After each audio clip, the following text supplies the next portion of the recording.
दोस्तों आज के क्लास में हम लोग एक बहुत ही मजेदार इंटरेस्टिंग कहानी के माध्यम से हिंदी पढ़ने का अभ्यास करना सीखेंगे। यानी कि दोस्तों हिंदी रीडिंग करना इस क्लास में आपको सिखाएंगे। तो दोस्तों आप सबसे एक छोटा सा रिक्वेस्ट है कि आप सब इस क्लास को शुरू से लेकर के अंत तक देख लोगे तो आपको जो है ना हिंदी रीडिंग करना निश्चित रूप से आ जाएगा। तो चलिए आज के इस क्लास को हम लोग शुरू करते हैं। दोस्तों ये कहानी का नाम है चूहा और मेढक की कहानी। ठीक है, चूहा और मेढक की कहानी। तो चलिए आज की इस क्लास को शुरू करते हैं। तो यहाँ पे देखिएगा, पढ़ेंगे कैसे। ता ला ब तालाब के किनारे एक बिल था। दोस्तों बिल्कुल आपको जो है ना स्लोली इसमें पढ़ना सिखाऊंगा। ठीक है, तो आपको जो है ना इसमें घबराना नहीं है, बिल्कुल आराम से इसमें एक लय से पढ़ते चले जाना है। ठीक है, तो यहाँ पे देखिए, बिल में एक चूहा रहता था। वह अनाज की ठीक है, इसको खींच करके पढ़िएगा, खोज में निकलता और फिर आकर बिल में आराम करता। तालाब में एक मेढक रहता था। एक दिन वह बाहर निकल ही रहा था कि उसकी भेंट चूहे से हुई। यह भेंट देखते देखते, यानी कि दोस्तों यहाँ पे देखिएगा, भ पे जो यहाँ पे देखिएगा एक ही मात्रा है और एक बिंदु है। तो ये जो बिंदु है ना, तो हम लोग इसको आधा न यानी कि थोड़ा सा ही इसका उच्चारण करेंगे ऐसे, भेंट भेंट। ठीक है, मित्रता में बदल गई। चूहे ने कहा, चलो मित्र हम लोग विदेश चले और धन कमाएं। ये होता है चंद्रबिंदु की मात्रा, और चंद्रबिंदु की मात्रा से बने शब्दों को आपको ऑलरेडी पढ़ा चुका हूं। इसका जो है ना उच्चारण नाक और मुंह के दोनों को मेल से होता है। ठीक है, तो यहाँ पे देखिए, यहाँ तो भरपेट भोजन भी नहीं मिलता। मेढक ने उत्तर दिया, तुम ठीक कहते हो, मैं तैयार हूँ।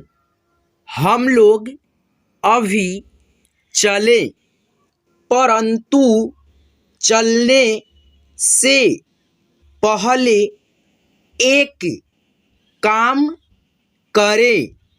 हम दोनों एक मजबूत, ये जो बड़ाऊ की मात्रा लगता है ना इस तरह से, ठीक है, अक्षर की इस तरह से, इसको हम लोग थोड़ा साउंड को, यानी कि अपने जो होता है ना साउंड, उसको थोड़ा खींच करके पढ़ते हैं ऐसे, मजबूत। ठीक है, और मोटे धागे से अपनी कमर बांध ले। ऐसा होने से हम दोनों सदा एक साथ रहेंगे, कभी बिछुड़ न पाएंगे। और सुख, यहाँ पे देखिए द के आगे होगा दो विसर्ग, और इसको हम लोग ह के रूप में उच्चारण करते हैं। यानी कि दोस्तों ये अह की मात्रा है। ठीक है, और जिस अक्षर के, यानी कि जिस अक्षर पे लगता है उसको हम लोग ह के रूप में उच्चारण करते हैं। जैसे द पे लगा है और तो इसको पढ़ेंगे, द पे ऊ की मात्रा है तो दू, और दू के बाद में ह का उच्चारण दूह, ख दूह। ठीक है, में एक दूसरे के काम आ सकेंगे। चूहे को यह सलाह पसंद आ गई। वह कहीं से एक मोटा और मजबूत धागा लाया। उसके एक छोर से उसने अपनी कमर बांधी और दूसरे छोर से मेढक की कमर।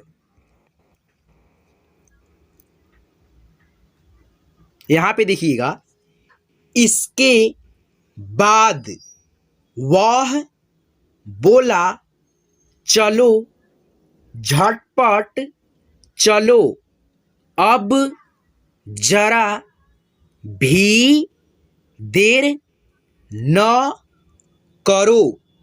मेढक ने कहा, हम आगे बढ़ते हैं, तुम मेरे पीछे पीछे दौड़ लगाते हुए आओ।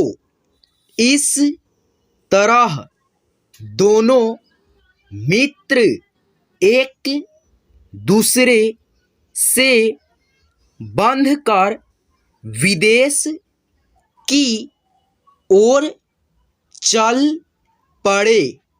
रास्ते, यानी कि दोस्तों यहाँ पे देखिए एक बात समझने वाली है। आधा जो यहाँ पे स है ना, तो इसको जो है ना हम लोग पढ़ते हैं रा, और आधा स है, और इसके आगे देखिएगा पूर्ण रूप से त है, तो त में इस आधे स को मिला करके उच्चारण करते हैं। ठीक है, ऐसे रास्ते। ठीक है, तो दोस्तों आपको जो है ना आधे अक्षर से बने शब्दों को बहुत ही अच्छे ढंग से पढ़ना सिखा दिया है।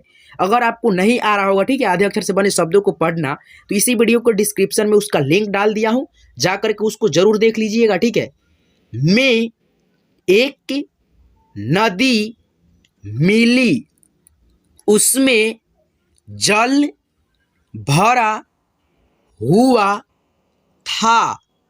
मेढक ने छलांग मारी और वह गहरे जल में जा पहुंचा। चूहा भी खींचकर, यानी कि दोस्तों आपको बताया हूं जस्ट इसके पहले इस जो बिंदु है ना, इसको हम लोग आधा न के रूप में उच्चारण करते हैं, ऐसे खींचकर। ठीक है, जल में पहुंच गया। चूहा तैरना नहीं जानता था, अतः, ठीक है, इस त पे लगा है विसर्ग, तो हम लोग इस विसर्ग को ह के रूप में उच्चारण करते हैं, अतः। ठीक है, तो आइए इसके आगे हम लोग पढ़ते हैं क्या हुआ है। इसके आगे सुनिएगा और पढ़िएगा मेरे साथ। बोला, भैया मैं तो अब मरा जा रहा हूँ। मेढक ने कहा, तो तुम मेरी पीठ पर आ बैठो। चूहा मेढक की पीठ पर बैठा जरूर, मगर जब मेढक बीच धार में पहुंचा तो गड़ाप गड़ाप से जल के भीतर चला गया और लगा मजे में नदी पार करने। बेचारा चूहा चीखने चिल्लाने, यानी कि दोस्तों आपको इसके पहले भी बताया हूँ, ये जो आधा ल होता है यानी कि दोस्तों आधा अक्षर, और उसके आगे जो पूर्ण अक्षर रहता है यानी कि दोस्तों उसमें अ का साउंड होता है, यानी कि पूर्ण रूप से देखिए ल है और आधा ल है, तो इस ल में पूरे ल में मिला करके पढ़ेंगे चिल्लाने लगा पर मेढक कब सुनने वाला था। मेढक और चूहे में खींचा तानी होने लगी। उसी समय आकाश में एक चील उड़ी जा रही थी। चूहे को देखकर वह फौरन उस पर टूट पड़ी और उसे अपने पंजों में दबाकर उड़ चली। मेढक चूहे की कमर में बंधा था, अतः वह भी साथ साथ खींचा चला गया। इस तरह चूहा और मेढक दोनों चील के शिकार हो गए। ठीक ही कहा गया है, सोच समझकर मित्रता करो, ऐसा नहीं करने से पीछे पछताना पड़ता है। तो दोस्तों इस मज़ेदार और इंटरेस्टिंग कहानी के माध्यम से आपको क्या सच में हिंदी पढ़ने में हेल्प मिली है या नहीं मिली है, प्लीज़ हमें कमेंट करके ज़रूर बताएंगे। और दोस्तों आपको जो है ना हिंदी पढ़ने और लिखने से रिलेटेड ऐसे ही मज़ेदार वीडियो चाहिए तो हमारे इस चैनल को सब्सक्राइब कर लेंगे। देखिएगा लाल रंग से सब्सक्राइब लिखा होगा, उस पर दाब करके उसको सब्सक्राइब कर लीजिएगा। जैसे दाबिएगा ना तो वो काला हो जाएगा, ठीक है। अगर काला हो जाएगा तो वो सब्सक्राइब हो जाएगा, ठीक है। और देखिएगा काला होगा वहाँ पे, तो ऑलरेडी वहाँ पे देखिएगा सब्सक्राइब आप कर लिए होगे तो वहाँ पे वो काला होगा, आपको वहाँ पे कुछ नहीं करना है, ठीक है। देखिएगा उसके सामने होगा घंटा, उस पर दाब करके नोटिफिकेशन को ऑल पे सिलेक्ट कर लीजिएगा, ताकि मैं जब भी क्लास करा करके अपलोड करूँगा तो आपके मोबाइल पे सबसे पहले उसका नोटिफिकेशन जाएगा और आप घर बैठे बहुत ही अच्छे से और बिल्कुल फ्री में हिंदी पढ़ना सीख जाओगे। ये आपसे मेरा गारंटी है। तो दोस्तों आज के क्लास में बस इतना ही। तो दोस्तों यहाँ तक वीडियो देखने के लिए तहे दिल से बहुत बहुत बहुत बहुत शुक्रिया।